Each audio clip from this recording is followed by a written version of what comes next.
Hi everyone, it's me Rita, here with another video. Today we're actually going to talk about financial abuse, something that we don't generally think of. When we think of abuse, we think of physical abuse or emotional abuse. But today we're going to talk about financial abuse and the effect that it has on us. Before I do, please like this video, share this video, especially share this video with someone else. Even if it doesn't apply to you, it might apply to someone else. And the best way that we can help one another is by sharing this information. Knowledge is power, so that's why we need to share the video. It's very important. So, as I said, this is a form of abuse that we don't generally talk about. Financial abuse, in most cases, happens to in 99% of all domestic abuse situations. In most cases, not only is domestic violence and emotional abuse going on, but also financial. You're going to find this in a domestic situation and also a narcissistic relationship as well.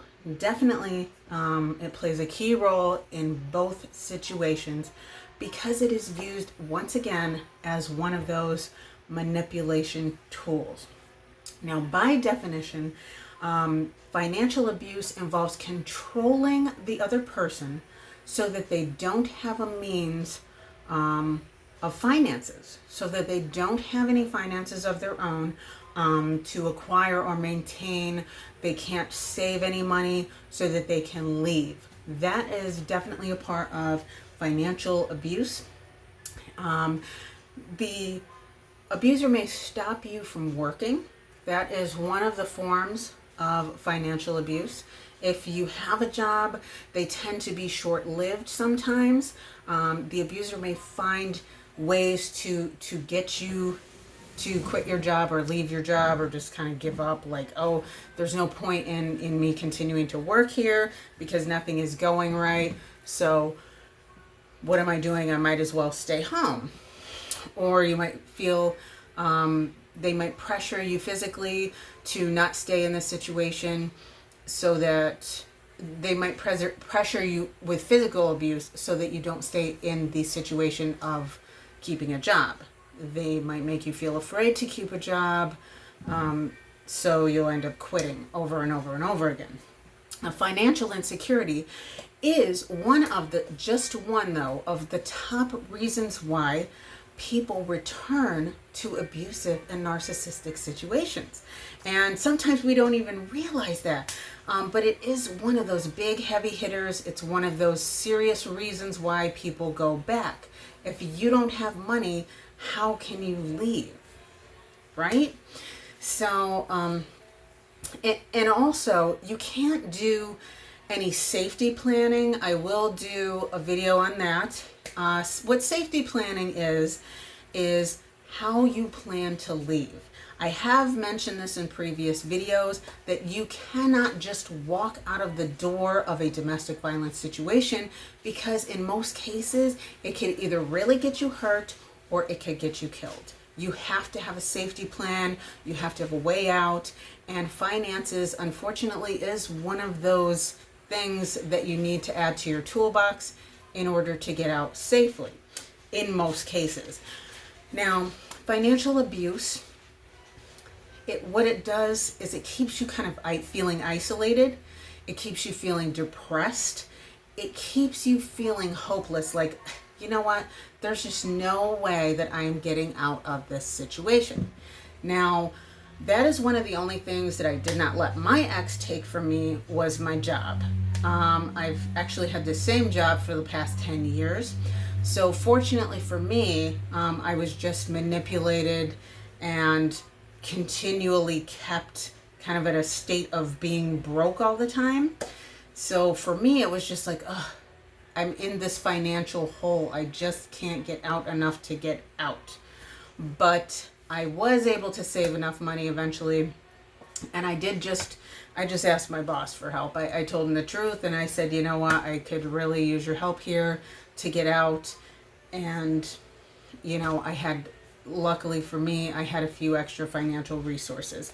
And again, prayer is always very important when it comes to being in a situation like this, because there is, as I said, there is always going to be a way out. You just have to have faith. Some of the other examples of financial abuse are, one of the ones, as I just said, that my ex liked to do to me was he would say, well, you give me the money for the bills, and what I'm going to do is take that money and go pay the bills. And of course, he never paid the bills, and the bills got deeper and deeper. So basically what they do is they will dig a hole of debt for you, okay? Also stealing money, stealing your credit cards, sometimes even taking pictures of your credit card and just keeping it on hand on their phone, spending that money without your permission, and then you finding more bills later, demanding that you turn over passwords to your bank account, PIN numbers, handing over the paycheck, them insisting that they give you an allowance for your credit cards, and or like you can only spend so much money. There's a difference between partners working together to try and, build up some good credit, and one partner might might be more thrifty and know how to save money better. But there's also a difference between that and somebody just completely controlling all of your finances and you handing over everything that you have to them and then having no power with your own money. Also, in an abusive situation, they might ruin your credit history.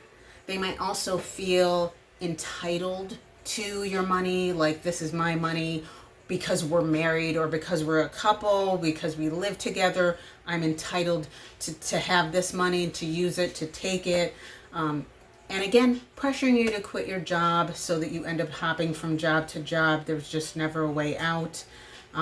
Doing those little things, sometimes in the long run, it ends up digging you a huge hole. And as I said, it makes you feel isolated. It makes you feel hopeless. It makes you feel like there's just no way out. So that was just a little bit of information on financial abuse. Basically, it's also, I guess you could say, it's some financial abuse red flags, things that you need to watch out for. Okay, so as you're going along and you find more and more of these things happening, you really need to start thinking about, how do I get out of this situation? And I will definitely have a video on that. This is my little baby bear, little hands. I love her to death. Jen. And so those are things that you need to look out for and just be aware of. Okay. Thank you guys so much. Please comment down below, share, subscribe. Please don't be afraid to share this information. If you've been through a similar situation, share it with everyone in the comments down below, because it's going to help everyone. Okay. Thank you so much. Bye, guys.